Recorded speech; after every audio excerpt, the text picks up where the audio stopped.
Welcome back to Talking Shit, where we are talking all sorts of shit. Schitt's Creek, that is. I'm Jess Sterling. We're talking Season 2, Episode 6 of Schitt's Creek, Moira versus Town Council. And of course, as usual, I'm joined with not just one, but two men who have returned from the salt mines today.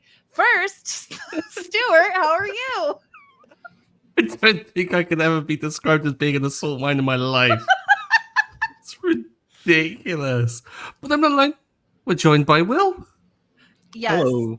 Yes, my husband Will is here to talk about the woes of having a beard and what happens if you shave your beard without notifying your It gets significant other. full of first. salt. Like, you gotta shave it every 6 months. The salt buildup.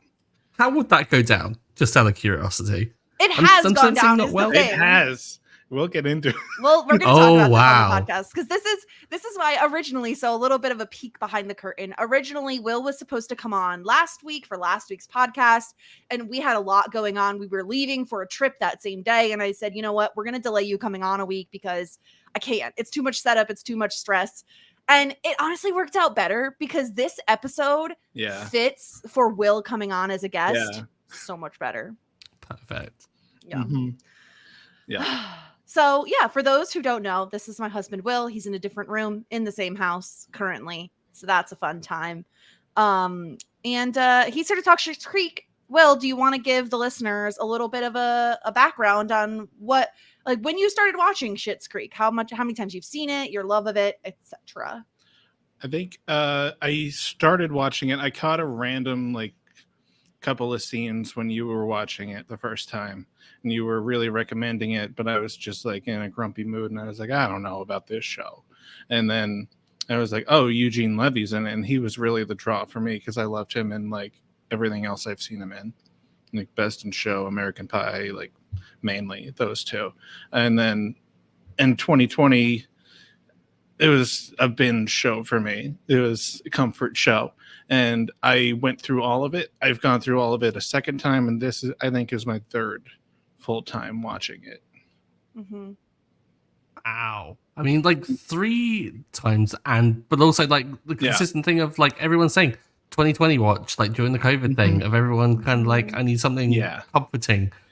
But interesting that you were a bit too grumpy for it first time. Absolutely a comfort show. Like, Yeah. and I remember specifically like getting through season 1 and Jess was like, oh, who's your favorite character? And I said, oh, Johnny. And she was taken aback. I was because it's not a popular answer, I don't think. Yeah. And Will, I feel like this is kind of consistent with your personality though, where Mhm. a lot of times you like the person that's like keeping all the crazies in The check. normal one. Yeah. Yeah. We watch Bob's Burgers and I'm rooting for Bob. What's wrong with you? What's wrong with you? Wild. The fact that Kids he's are like, messing Bob up the is my restaurant. favorite. Yeah. He's relatable. I don't know how you could. I mean, listen, I could understand almost anyone on Bob's Burgers being your favorite character, except for Bob. I love Like, Bob. He's so I just funny. don't. You have Tina, you have Louise, Oh my Linda, who's my favorite. Oh my I don't understand this. But you've got to have the sensible one. Like, to give Will some credit here, You you need have to. to have a sensible person for everyone to kind of bat off. Without Johnny, without Bob, you wouldn't have the kind of like absurdities standing out as much. So I You can need kinda someone see that. reacting to that and like being the level-headed voice in the room, like, no, that's not the right thing to do. I guess that's fair enough. Yeah. Yeah. But yeah, it is a very, I remember watching it with you in 2020. It's like such a comforting show. I think a lot of people probably discovered it around that time. I know it When it was really, on Netflix and it was just like Yes. all available for us in the US. Mhm. and I know it blew up when it originally moved to Netflix in like 2017, 2018, I think, before Yeah. it was even done. I think that's when like a lot of Americans at least found it because it wasn't available anywhere for us until then, to my knowledge at least. But let's get into season 2, episode 6, Moira versus Town Council. We'll do a little bit of a recap at the top as usual. Big changes are happening in Schitt's Creek. Moira secured some boxwood flowers from the Town Council for the motel and cafe to cheer things up a bit. Alexis and Mutt had a silent breakup after they realized their communication styles just don't complement each other. And of course, Mutt also shaved his beard, which, let's be honest, is the main reason why anyone would really want to date him. So she struggles with the breakup and confides in David that Mutt is the first boyfriend she actually let know her. And they have the most adorable little huggy moment at the end of the episode, which I just adore so much. David has begun the process of rebranding the Blouse Barn, including buying himself new bedding, new face cream, and sweaters, which he says are all tax write-offs. Johnny loses his mind over David spending so much money, especially when he learns that David thinks the government will just pay you back for all of those things. So things are changing, and let's talk about it. Stuart, what did you think of this episode? Wait, the government doesn't write it all off? No. Just write it off. Just write it off. Yeah. Okay, I'm going to need to amend some expenses for this podcast. Because as a face of the podcast, this takes a lot. Yeah, you've been spending a lot of money on black shirts and black sweatshirts. A lot. Mm-hmm. Stuart needs to stay well rested, so he needs a whole new bed set. He needs new pillows, new comforter. Yeah, every board game behind me, written off. Write it off. Yep. Just in view of the camera. God, if that's how it works, I would just buy things and shove them in the background. The TV? I wish it would be. Weirdly, I kind of thought that back in the day, I did think that was how that kind of worked a little bit. Whenever I would heard about just writing things off for a company thing. Growing up, you come to realize it's just the tax and it's an incentive for businesses and things. But I love the fact that David is David's in his late 20s, right? He's in his early to mid 30s at this point, I think. That's even worse. Come on, David. Yeah. Oh my god. But this episode was great. I mean, that was absurd. And then, but the whole Mutt and Alexis, that's so, I didn't expect this one. This one really kind of knocked me for six a bit, because I was like, okay, oh god, he shaved a bit. Oh god, things are getting a bit kind of off. Oh god, it's happening. And it happened, and it's done. Done. Which I didn't think would happen this early. I thought this was going to get drawn out. Nope. Yeah, it's one of those things where I feel like the Ted and Alexis breakup takes a really long time. We see it coming for episodes and episodes and episodes until it actually because she doesn't want to have the conversation. But here, they kind of just do it like this. They're just looking, and they just have the whole conversation, and you can just read it on their faces. And that just shows the talent, right? Not great podcasting. Not great podcasting, but Annie Murphy is so talented. I feel like you can read her emotions on her face very easily. And I find the most interesting aspect of Alexis and Mutt to be their breakup. I think it makes so much sense. And I have to imagine a lot of people watching can relate to it, because I know it starts, we joke, it starts with Mutt shaving his beard, but the honest truth is they're just incompatible in the ways that they communicate. She wants to talk a lot, and he enjoys silence. And I'm sorry, those two things really aren't compatible. As someone who talks a lot, can confirm that you kind of want to be with someone who likes that, who likes someone who talks a lot and doesn't feel the need to always be so vocal, right, Will? We're on a podcast. You have to say yes and not just nod for the video. I know, for the video people. Yeah, I feel like there can be a bit of a balance. You talk a lot, I talk sometimes. I'm a good listener, I think, which makes up for a lot of it. Not that I'm I don't seek the silence as much as Mutt, I don't think. Yeah, I would not be happy if I was Alexis and I was just trying to have a little conversation with my boyfriend and he made fun of me for wanting to talk to him. Yeah. I feel like even if you're not necessarily the chattiest person, that's fine. But I mean, let's get into the beard debate, right? While I understand where Mutt's coming from in terms of he doesn't need Alexis's approval necessarily. They've only been dating for a hot second. However, I do think some warning is nice. You have a whole different face and I woke up to it. Like I'm with Alexis on this. Does she need to run her haircuts by him? Like, where's the line here? Like, it's his own face. I'm not saying approval. I'm saying a heads up would be nice. There's an argument to be made that Alexis shouldn't sleep in then, because Mutt was just off shaving and then she was awake. She may have been aware of it. But I think, yeah, certainly waking her up by like kissing her with a new face was not the best choice. Yeah, like, it really spooked the weirdest way to reveal it. Yeah. Yeah. And let's be real. Half of Mutt's appeal is his beard, and the other half is his abs. So he's taken away 50% of what makes him appealing as a partner. I do agree that it's better with a beard for Mutt, but like it's his own choice. That's his own face. I don't blame him in the slightest for doing it. And Team Mutt is all I'm gonna say. Wow. Bold Very upset right now. I will say though, like Mutt's already rocking like a 5 o'clock shadow immediately after shaving. It doesn't seem like the beard's he probably just busted. He back. Didn't do like the straight razor. Yeah. It grows back in a day. Yeah, it'll cover his little doll lips quite quickly. The doll lips killed me. Look at your little doll lips. I think this is probably the appropriate time, Will, for you and I to bring in the history that we have with one of the people in the relationship shaving their beard without giving prior notice. I think this is the time. Did I shave without prior notice, or did I just say I was going to? And then you were like, no. There was no notice. There was no notice. And I will tell you why there was no notice. This is way, way, way back. Will and I were dating a few months at this point, right? Will, was it the first summer that we were dating? Yeah. So first summer that we were dating, hadn't even yet been a year in our relationship. And we go to my parents' camp and we're on like a boat they have there. And we were bringing, that wasn't the first time. This is the first time. Yes, I have a terrible memory. I remember this. Sure.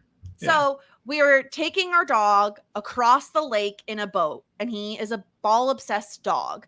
Drops his ball outside of the boat into the water. He jumps in the water to get said ball, and as he's trying to then get himself back in the boat, which isn't easy because he's a dog, he is moving towards what is a trolling motor on the boat. And we don't want him to get anywhere near the trolling motor. It's dangerous, right? So Will is trying to pull him back into the boat, and our dog's, one of his nails scratches Will in the face. So by the time we get to where we're going, Will's bleeding from the face. So he's all upset. He's, it's a whole thing. I take the dog. He goes to clean himself up at the bathroom at the other location, the other house.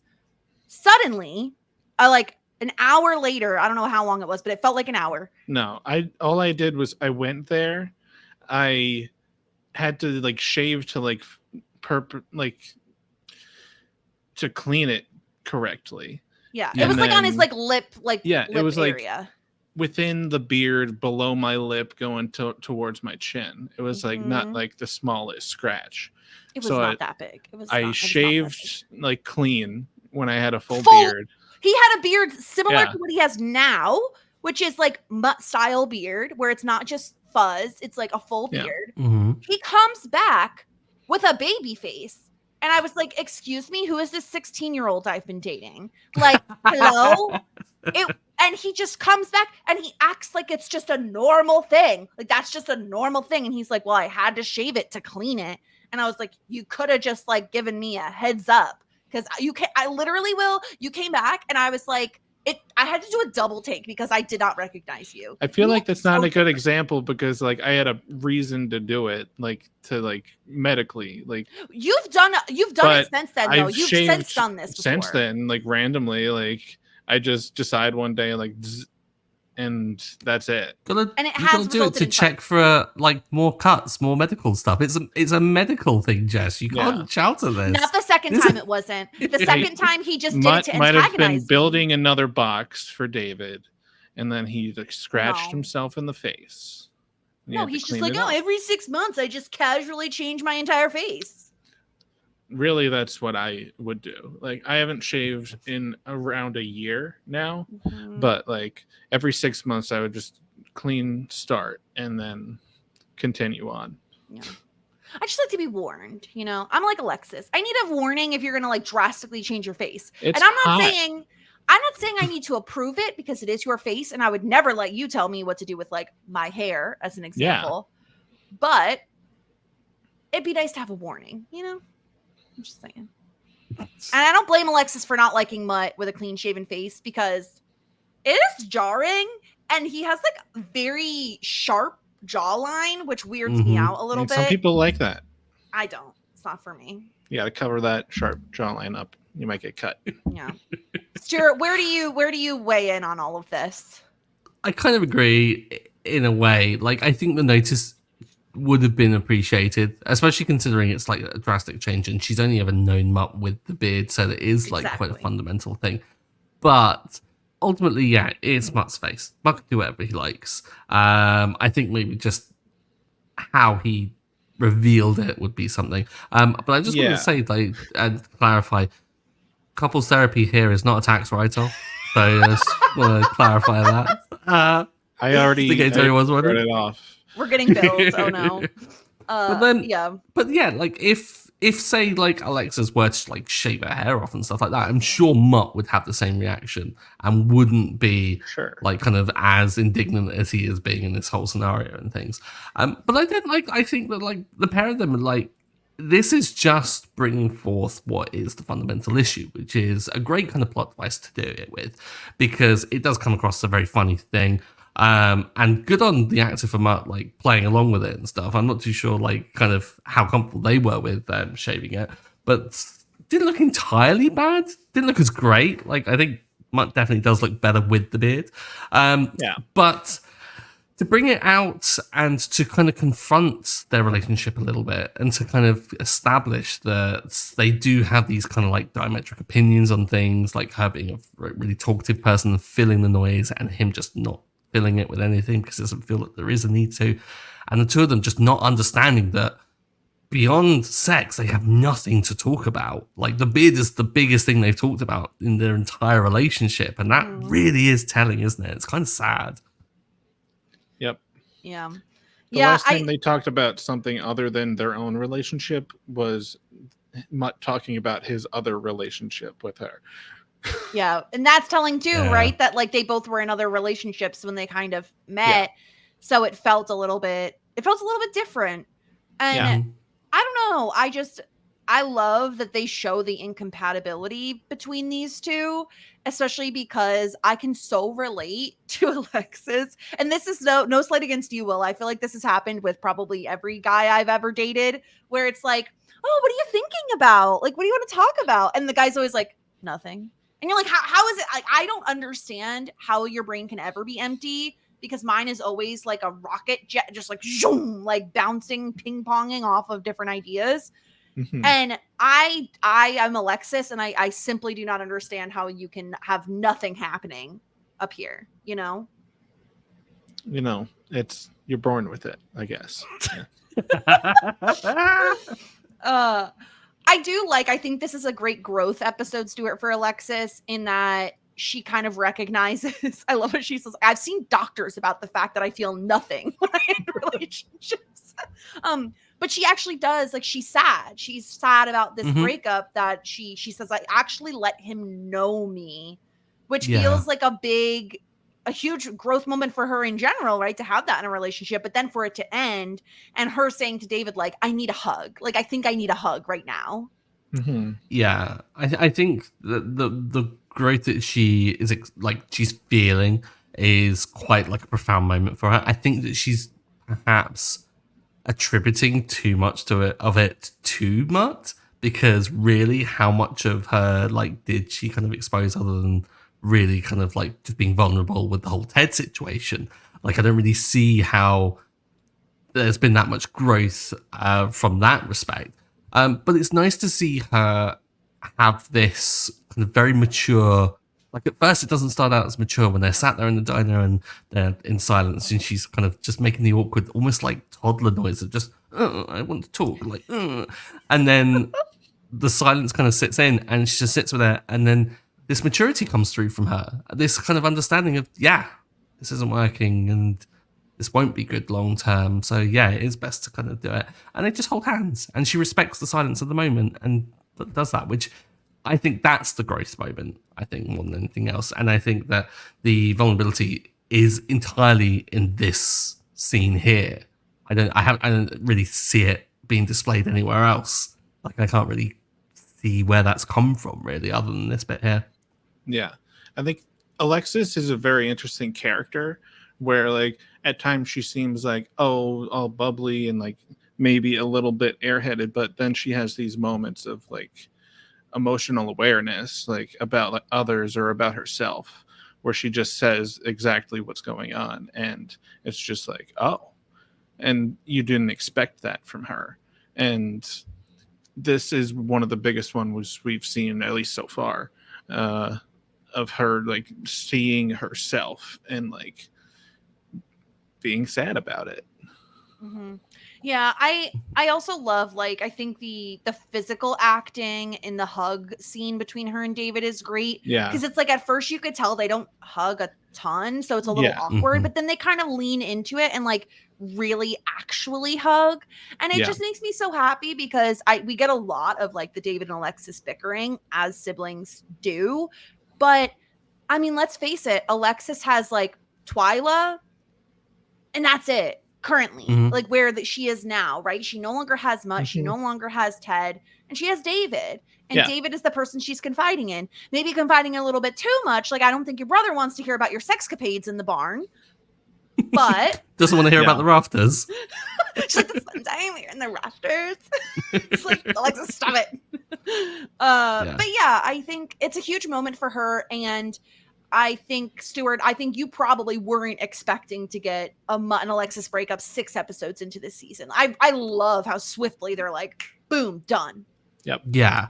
I love the fact that it's over quickly because both of them recognize that it was just a lust thing. Like, I can't remember who it was, which of them said it. It must have been Alexis, who said that, like, they had lusted over each other for so long that was it. That was all there was. It was just chasing that. Yeah. And it's like a dog chasing a car. It's like, once you get to the car, what else is there? Yeah. They were both in different relationships and, like, super attracted to each other.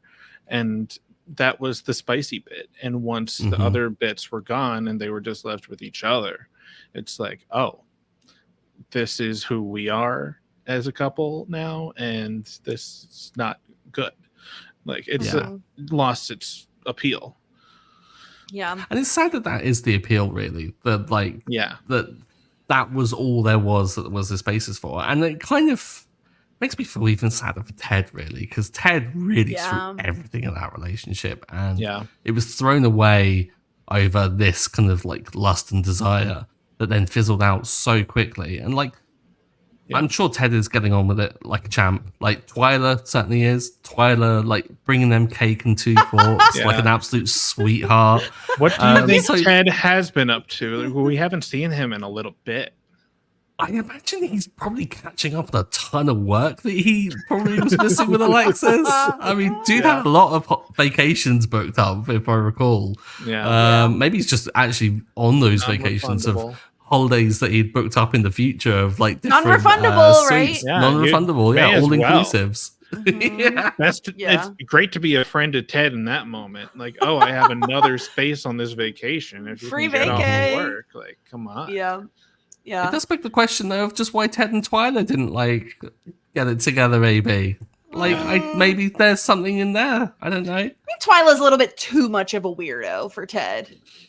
True, yeah. She's got some experiences. I don't think Ted did have that one moment where he was like, don't drink that. After the smoothie. The nature smoothie. It's just like, whatever. Maybe he's been there. Maybe he understands kind of, like, the dangers that come with Twyla and the smoothies. The Meadow Forest smoothie. I'm sure he went to school with her too. Like, he was bullied by Mutt in, like, school, being shoved in lockers, and I'm sure Twyla was there also and probably had her own thing going on. Yeah. So maybe it's a been there, like, seen that situation. No, thank you. Yeah. All right, let's talk about David and what's happening over at the blouse barn. We've gotten rid of the busty mannequins, so that's a plus. We've gotten some candles that are just for, aesthetic design reasons. They're not selling them. I love Wendy being like, no, but David, the jewelry holders. So she's really upset about this. Stuart, I want to know your guesses on where this is going. David's making some pretty drastic changes at the Blouse Barn. He's doing it without real plans or understanding of the Blouse Barn, I think. Like, the Blouse Barn's demographic is Jocelyn. Jocelyn loves the Blouse Barn as it is. So why is David intent on changing it to something that it's not? Yeah, and I think this is going to come to a head.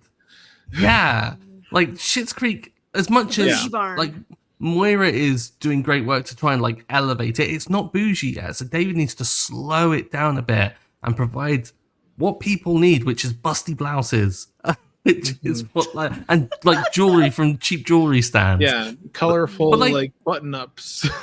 Yeah, but these black and white boring bits. He's doing like some small good things. So like introducing the candles, making it smell nice, maybe kind of decluttering it, which is probably a good thing. But I think it's all too much too soon. And Wendy's going to have a fit eventually. Like, I can't see this working out long term at all.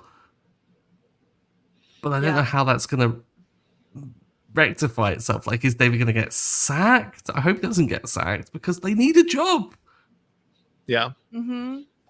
Yeah. Well, it's interesting to me, too, that Johnny seems really proud of David for getting this job all on his own, right? He's like, grab a beer, son. You've earned it. Oops, I drank the last one. Yeah.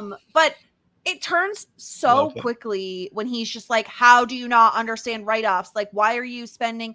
It almost feels, I don't know. How do you take Johnny telling David what to do with his money? Is it too far? Or is it like, I'm looking out for you and your spending habits are atrocious? I think it's gotten to the point like where David has bought all of these ridiculous things and like he needs to step in and like snap him into shape at least a little bit, because like, no, that's not how this works. You can't just write that off. That's real money you're spending right now. And like, you're just making your first money. So he needs to be the parent and like show him like, you should slow down a little bit. And David's like, no, I know exactly what I'm doing, going at everything with 100% confidence like he like always does, except probably not inside his own head where he's probably insecure all the time.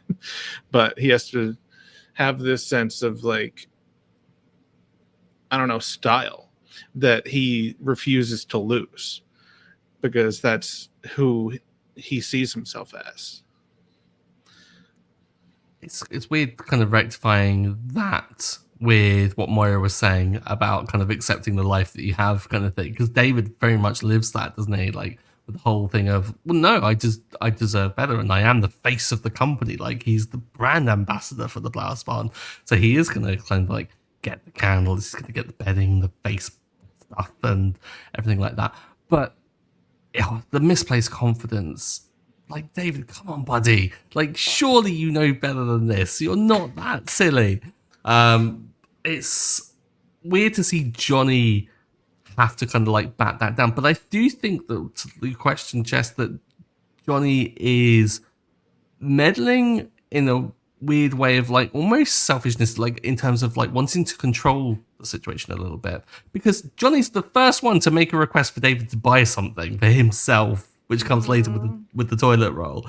And poor Stevie having to like just stand there and be it like another like kind of fly on the wall in an episode again of just like, I'm just here to observe the Roses being absolute savages almost to each other, of just being horrible and like learning things all the time. It's I don't know if Johnny's that well intentioned. I do think he sees David's job as like a family opportunity rather than just an opportunity for David, right? And I think it's more than just money, right? Legacy, I think, like, oh, the Roses are making a name for themselves again. I think that's something that's really important to Johnny. And to the Stevie matter of it all, because I feel like Stevie's been fairly quiet for the last few episodes. I did love what we got from her this episode of like, I was going to leave, but now I don't want to. And I just want to sit here and watch this car crash.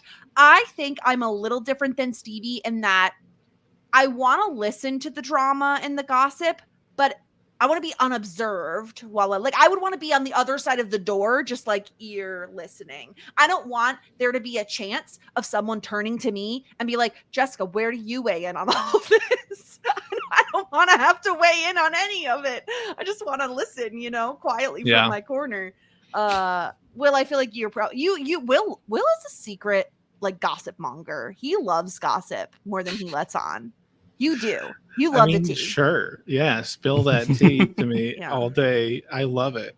I don't want to be involved in it at all. I just want to know about it. Yeah. Like if I could swap places with anyone in the show, it'd be Stevie, because you just get a front row seat to the Rose family. Yeah. And all of them. And like sometimes like she'll be in the room and like Moira will turn to her and like give her the spotlight, and Stevie's like, no. But most of the time she can just stand there with a nice like cup of coffee or like with her phone and like take the picture of David on the bike when he doesn't want it recorded at all. And it's just like the best place you could possibly be, because you're just the fly on the wall in the insane like room, just observing this. Yeah. But I would definitely want to be Stevie. Yeah. It's kind of disappointing that Stevie doesn't have more profound like kind of role in the show at this point, because I feel like she's had the storyline with David, and we got a lot of Stevie with that. And what with David and Stevie branching off, like David doing his own thing and stuff, I feel like Stevie's kind of being left in the lurch a little bit. But I still think Stevie has like a profound place in this show, in being in the motel. And I think that like if I was to quibble over the kind of choices that we had, is they opened with Moira and Johnny talking about the state of the kind of motel grounds, and I heard like kind of wanting to like do that. I don't see why that conversation couldn't have happened with Stevie, and like Moira going to Stevie and having a theme with them, because I don't think we've had too much of Moira and Stevie. Like whenever we have had anything, it's been very kind of short-lived, I think. So I think Stevie's kind of getting pushed aside a little bit, which I'm not a fan of, but then I do like shifting the spotlight and stuff. I hope it's just not indicative of how it's going to go on for my head. With this many characters, like the spotlight does like shift from time to time. And like we had a big spotlight on Alexis here, and like Moira in like the other story of the episode. But I'd say like wait and see for like more Stevie like spotlight stuff. Yeah, especially because we're also now including, talking about Moira, right? We have like the whole town council meeting. And so we're including people like Ronnie and Bob is there, and Roland, they're getting a lot more airtime than they got in season 1. And so, of course, with 20-something minute show, the time is going to come away from some character. But I like your idea, Stuart, of having Moira have the conversation with Stevie, especially because their dynamic can be really fun, because she's a bit like Moira is a bit of a David, right? And so you are going to have those a little bit of like opposite side of things, clash. And I do love Moira in this episode. I love her stomping into town council and being like, I'm ready. Like, I've cleared my schedule. Let's talk. It's funny. Like they were just waiting for her. Of course. Everyone's always waiting for Moira to show up. Yeah. It really reminds me of my friend Tom, who rather drunkenly divulged to me once that when he was younger, genuinely believed that the world was almost like Truman Show-like in a way, that he believed that when people weren't around, they were like NPCs in a video game and they just ceased to exist, and they only existed when he was around. And I was like, Tom, this is madness. And he goes, yeah, it is. Yeah, it's a lot. Justin's grown up and doesn't believe it, but yeah, I just had to share that and shame him for that. It's a lot, but I like how Ronnie respects it, and she's like, what you did today was a win. Like, you're not going to get exactly what you asked for, but you're going to get something, and that's a win. Yeah. And so I like that, because we've seen them clash in the past, right? I could think of when it's Moira's surprise party and Ronnie has just like zero patience for Moira. Yeah. I like this storyline of like Ronnie kind of seeing Moira as maybe an equal of like, nah, she could get shit done. Like Moira's impressive when she wants to be. And it's especially impressive based on like the conversation that was going on right before Moira like bursts in. it's like adding like a wheelchair ramp that isn't so steep, and Roland's like, no, you really got to wind up and like really go for it. Yeah, telling all someone the to things build to up, shut down and not get involved in as the town council. Telling wheelchair user to build up speed on a ramp that faces out to traffic. You really got to just go not for the it. idea. Yeah, and Bob as the guy who takes minutes for the meetings. What? I love because Ray used to be the one who did it, and Ray is no longer on town council. It's and so good. They're all like annoyed at Ray for leaving, and it's definitely because he was the one that did the notes. Yeah, no one listen, to be the minute taker in any meeting is never a role that anyone wants except me. I love taking notes for meetings. Yeah. And I think that is why people appreciate when I'm around, because they don't have to do it. In meetings and in D&D games, I'm like always the note taker is highly appreciated by all. Yeah, and the thing is you just, if you're gonna, obviously I'm a little more professional in, work meetings, but for Dungeons and Dragons, listen, if you're gonna have me be the note taker, you're gonna have to appreciate that I'm gonna do it in my own way, and there's gonna be all caps everywhere. And if I'm shocked, it's gonna say I'm shocked to the notes. They're not an objective set of notes; they're very much subjective. But I just love the idea of, I picture Bob as very much like my dad types, where it's like a finger pecker. You kind of just like, and that's it. So it's like he cannot keep up with the flow of the town council meeting. No, I kind of loved it. Bob was just everything that I despise in a work colleague, but as a third-party observer was hilarious. I love the fact that Ray, though, recognizes that he's too busy because he has a thriving empire. He has real estate, travel, photography. He was doing an estate sale auction before, was he not? Yes, that was him. Yeah. Throwing shade to Johnny as well. It seems to be like his 5th job that he seems to have taken on as well. Like, Ray's industrious. Like, in this small town, like, Ray seems to be like a pillar of the society in a way that like no one like talks about, but he's doing like everything everywhere. Yeah, it's that Winnipeg work ethic. I think this must happen, and I grew up in like a semi-small town, nothing as small as Schitt's Creek, but this must happen in towns this small, where it's like you don't necessarily have a real estate agent and a photographer, and it's like, well, we need both of those things, and neither one of these businesses is enough to provide for me and my family and whatever. So I guess I'm going to do all of the things. Yeah, he was like, oh, I have to take pictures of the house, but I already have the camera, so I may as well just do this also. Yeah, I love Ray. And I love how quickly Moira dismisses him. Like, okay, never mind. You are of absolutely zero use to me. Goodbye. She literally just stood up mid-conversation, started walking out. I was like, respect it. I've got to respect it. Yeah, and Ray just rolls with it. He's like, okay. Bye. Bye. Yeah. Yeah, I love Moira this episode. Gosh, it is a fun episode. Most of these episodes are really fun, but this one had some great moments. I feel like we had a nice mix of comedy and growth for some characters. Completely. Oh yeah. Let's get into some feedback that we have. So obviously the beard stuff is very controversial, and we're going to hear about it from a couple of people. So I'm not saying anyone is right or wrong, but some people are right or wrong. Aaron says, Alexis and Mutt have not been together long enough for her to have a say in his beard. Keen to hear if a partner ever really has a say. Probably not, but maybe an FYI. Not sure I would care very much about my husband's beard choice. And also, Twyla is surprisingly chill about Alexis and Mutt. I think I'd turn the friendly dial down if that was me. David's big bear hug for Alexis at the end is my favorite. Yeah. I don't know, what is the marker? What is the line of like, how long do you have to be in a relationship before you at least deserve a heads up? I feel like a few months is fair warning, 3 months maybe. 3 months. Yeah. Like when it's kind of serious. Like maybe after the I love yous. You say I love you within a few months? Yeah. Commitment babe here. Just go. Yeah. I don't remember. Will would probably remember more than I would how long it was probably a few months. I don't think it even was that long, Will. It might. I think I was waiting for a few months, and then you did it, and then I was like, yeah, because I'm usually not the one to say it first. Yeah.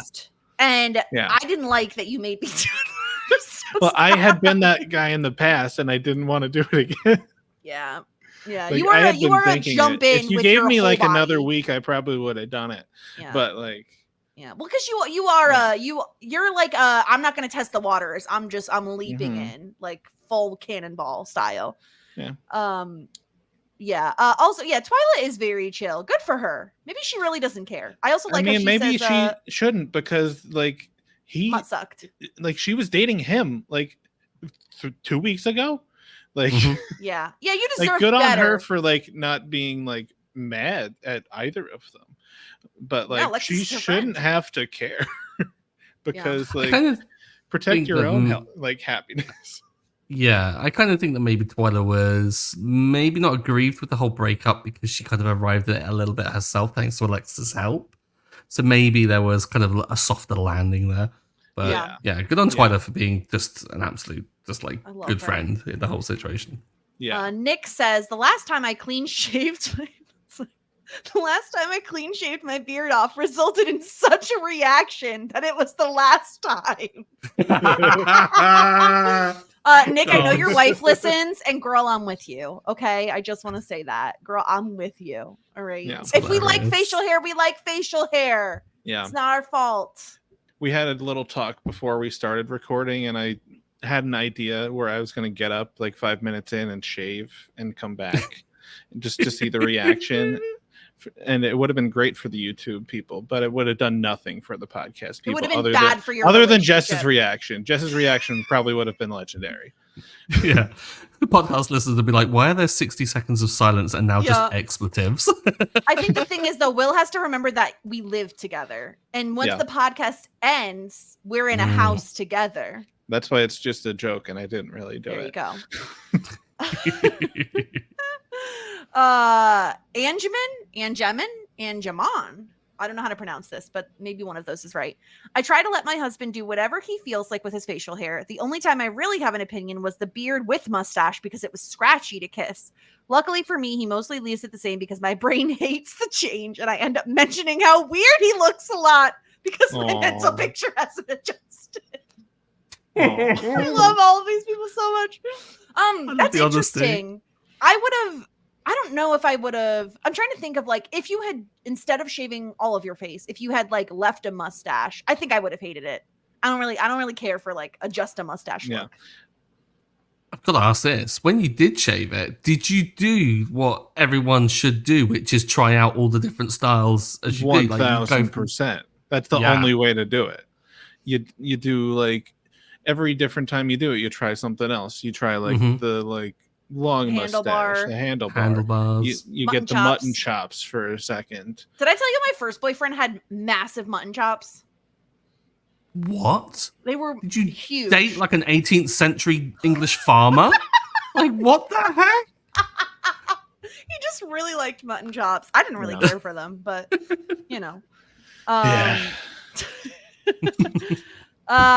We hear from Jared. My girlfriend comments that it's spiky whenever I trim mine, but she doesn't really care. I haven't clean shaven in almost 2 years now, although Halloween always brings the possibility that I'll do it. Halloween is a dangerous holiday.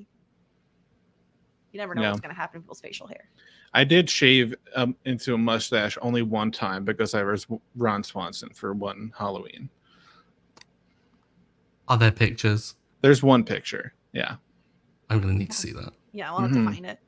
Yeah. I did the red polo shirt with the black pants. Oh my, you did the after sex Ron Swanson? Yeah, the Tiger Woods. Stuart, you'd get that reference if you watched Parks and Rec. Yeah. Right over my head. I know who Ron Swanson is. You should. Leads me into an email that we got from Jen. Hello, I'm loving your podcast and look forward to it every Friday. I just finished the latest episode, and Jessica mentioned starting a petition to get Stuart to watch Parks and Rec. It would be amazing, in all caps, if the two of you did a Parks podcast once you wrap up with Schitt's Creek. I need more Stuart and Jess in my life. Warmest regards, Jen. I'd listen to it. Yeah, Stuart needs to watch. I mean, honestly, even without a podcast dedicated to it, Stuart needs to watch Parks and Rec. And Stuart, we all know recently that I've gotten you to watch some Survivor by giving you a curated list. If I did that with Parks and Rec, would you consider? Because I don't think you need to watch every single episode of Parks and Rec, especially because it's a sitcom. I mean, is the curated list just avoiding season 1? No, there's some good stuff in season 1. There is some good stuff in season 1, but I would actually curate it, and I could easily do this because, Will, I don't know if you remember this. I've ranked a fair amount of. Oh, I remember episodes. We did that together. Yeah. Did we do all of it? I don't know if we ever finished. No, I definitely fell off partway through and stopped ranking. Yeah. But I think you might have. I got decently far into it, so I'd be able to provide you with a very good list of the necessities. I think you should just watch all of it. I'm trying to make it easy for you, Stuart. I'm just saying. I'm not. I mean, if I have to purchase it, can I write it off? That's my only question. It's a tax write-off. Yeah, exactly. I mean, as podcasters about TV, all the streaming services write off, every single one. Probably that well the case. All right, let's get into our ratings here. Let's find out who's simply the best and who is a disgruntled pelican. Will, this episode, who are you giving the simply the best point to? The temptation to give it to Mutt is high. But I think I have to reward the biggest win of the episode, which belongs to Moira. And she got those plans, even though her children thought they were always there. Or maybe no one even picked up the dirty condom, though. No. It's still at you. They're coming back for it. It's so gross. Also, I can't help but note that I felt like Alexis was wearing a breakup outfit because she had a beanie on, and I'm like, since when do you ever wear a beanie, Alexis? What's happening? She needs to put it over her eyes when she cries. Yeah, probably. Yeah. Stuart, who is simply the best for you? I've got to agree. Moira did some good civic service in trying to clean up the town. She did add in some selfishness, what with getting the planters, 2 for the motel and the cafe, where she just happens and around to the live. Town, yeah. Yeah. But, I mean, cleaning it up and doing a wealth of good work in Schitt's Creek is absolutely needed. And to push through and get through Roland's bureaucracy, absolutely top tier work. I think she more than definitely earned it. I'm giving my simply the best point to Alexis. And jokingly, I can say it's because of the beard thing, but really it's because I feel like this was a very big breakup for her. And I think she handled it much better than she handled the Ted one. So just in this small amount of time, seeing that amount of growth from Alexis and recognizing, even saying I think I need a hug. I think that's what I need, and vocalizing it and putting yourself out there and making yourself vulnerable in a way that David could very easily poke fun at you. I just felt like it was a big growth moment for Alexis. So I'm giving my simply the best point to Alexis this episode. Let's talk about the disgruntled pelican. Stuart, where are you going this episode with your disgruntled pelican point? Okay. I'm usually stuck between a few for a lot of these, so I'm going to articulate my kind of thinking here.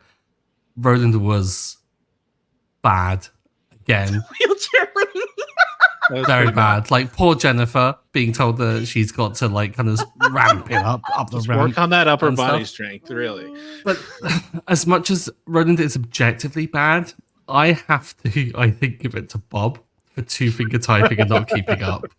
It really angered me so much. That's hilarious. I never would have considered giving it to Bob this episode. Shock. Moira goes off on this whole soliloquy, and Bob gets caught up on what was it, babies? Who's the baby in prison? How many babies were there? Are in prison? And it's that was 5 minutes ago, Bob. Ask the perfect. babies in prison. What about you, Will? Who are you going to give your disgruntled pelican point to? You see, that's a very good one, and I almost want to hop on board. But I think I gotta give it to David, because all that money he made is now gone, and he probably spent more than he made, because at least it's on not his personal card, it's on the company card, but I think he's probably gonna have to pay for some of that stuff with his first check. So I gotta pull a little rug out from David, which he could write off the rug. What if David bankrupts the blouse barn? Like, that would be the worst. That'd be wild. Kill him. Because he has luxury tastes, so every candle he's purchased is super expensive. Yeah, he probably bought his ice cream from Paris again. Yeah. Yeah, I was really waffling on this episode. I feel like there's plenty of no one does anything egregious, but there are people who do a little bit of annoying things, right? Like I feel like Johnny comes down really hard on David. Also, offering him a beer when there's none left is like that. Party that's a dick move. Like if you've taken the last beer, right? The fridge is empty. Come on. Like he's trying to be like, oh, this is my son, and I'm the dad, and like I want to congratulate him, but then he just like mistakenly forgot that they were out. I could give it to Roland for the wheelchair ramp. I could give it to Mutt, and for shaving his own face. Yeah, but I won't do it because I know it's a bit too far if I give it to Mutt. Because I really won't, because I really thought the breakup was very mature, like on both ends. So I won't give it to Mutt. I think I am gonna give it to Roland. Like seriously, don't tell a person in a wheelchair just to work harder. Like you're a dick. Stop it. It's like, oh, the ramps are fine. You just really gotta do it. Like, you gotta get a head start. It's like maybe start from uphill and it'll like carry you. Yeah, terrible. We don't have any Moira wigs this episode, unfortunately. Yeah. Maybe next time, but that's gonna bring us to our ranking of the episodes, our tier ranking of the episodes. Are we sure we don't want to go back and fix what Sarah messed up? Stop it. Will was very upset that we moved things after the fact. Yeah, he was very upset by you gotta just put it back where it was and move estate sale down. I mean, I'm a very persuadable person. Let's just put it that way. Make a case, and if you want to make your case, I'll roll a persuasion check. Don't act like you have dice in front of you. I mean, it doesn't really matter to me, but I did bother me in the moment a lot. I know, because I heard about it, especially because I didn't like estate sale as much. Like, but it's fine. We can move past. I thought it was fine. I didn't think it was the best. Like, I thought what was the second episode? The family dinner. I thought that was better, personally. But honestly, at this point, I've forgotten half the plot lines. I don't have an argument. So what about Moira versus Town Council? What about this episode? Where on this tier? I loved it. I would argue for full bouquet at the least. Where do you guys stand on it? I was thinking bottom end of full bouquet, maybe even top of Love That Journey for me. Purely for the lack of real kind of guttural belly laughs. We had some good plot going on, but it was mostly a drama-filled episode, and I'm hoping a bit more of a like kind of setting up a future plots and things. Like I want to see Moira take over and run for mayor against Roland or something like that, maybe. So I kind of like, I do like the setups and stuff, but as a setup, I don't want to rank that higher because of what may come in the future. So I'm thinking bottom end of full bouquet, maybe. What about you, Jess? I was honestly leaning towards either bottom end of full bouquet or top of Love That Journey for me, because I think it's a solid episode, but I think the lack of me dying laughing would keep me from putting it more than above average.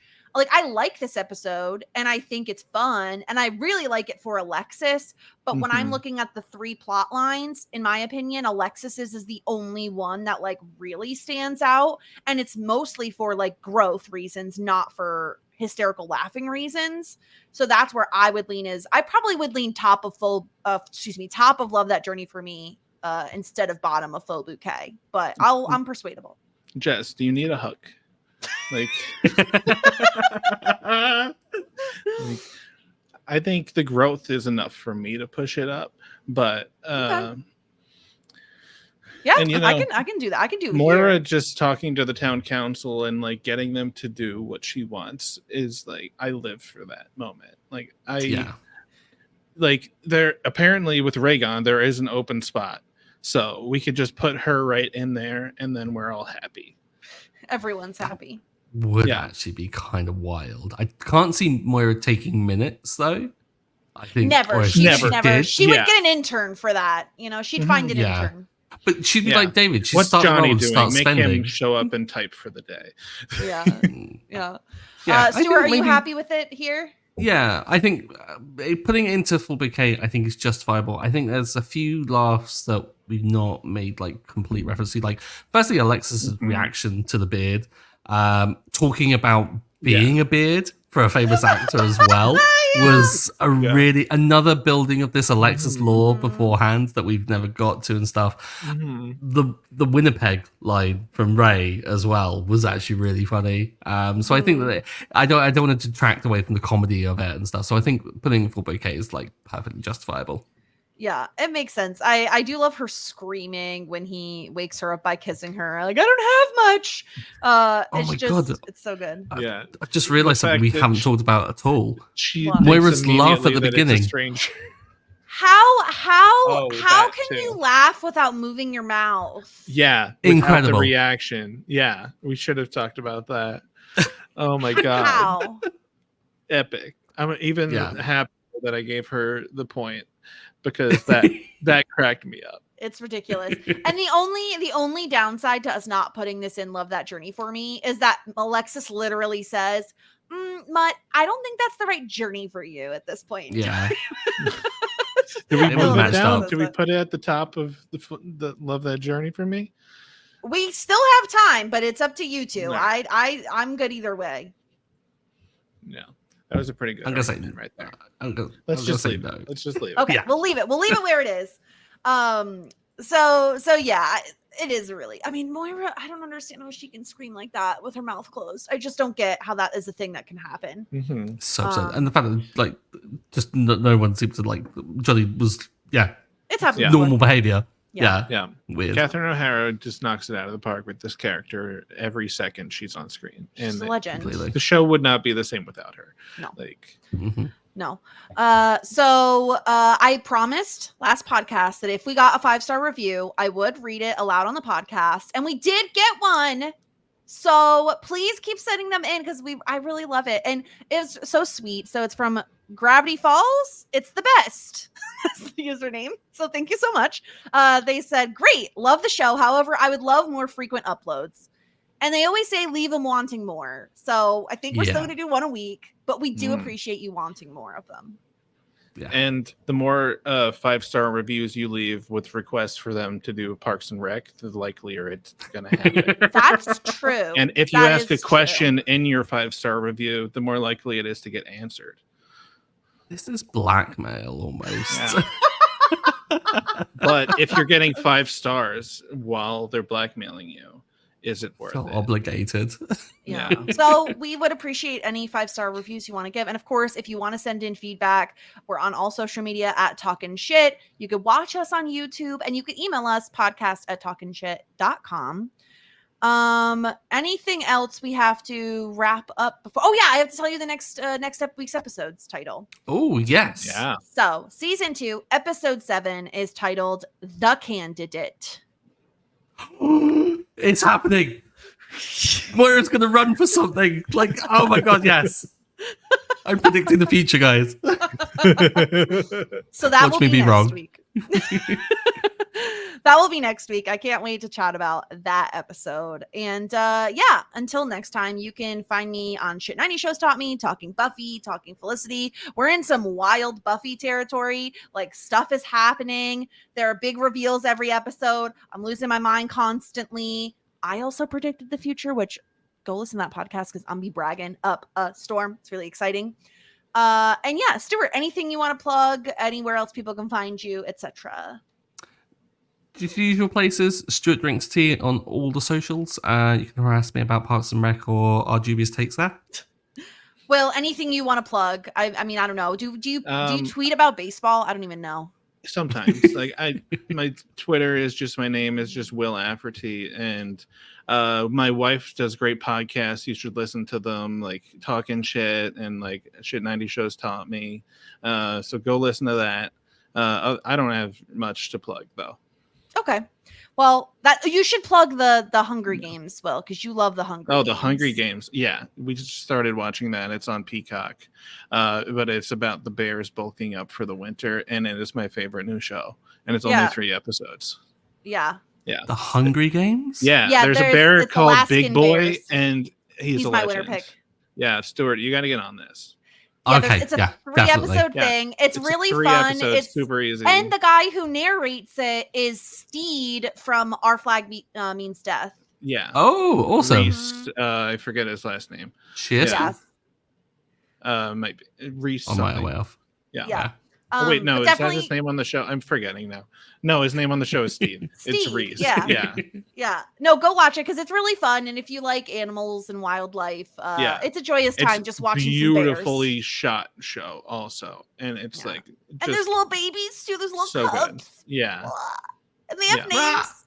They're so cute. Yeah. Anyway, Raccoon is a legend. Yes. Yeah. Until next week, everyone, warmest regards. And best wishes.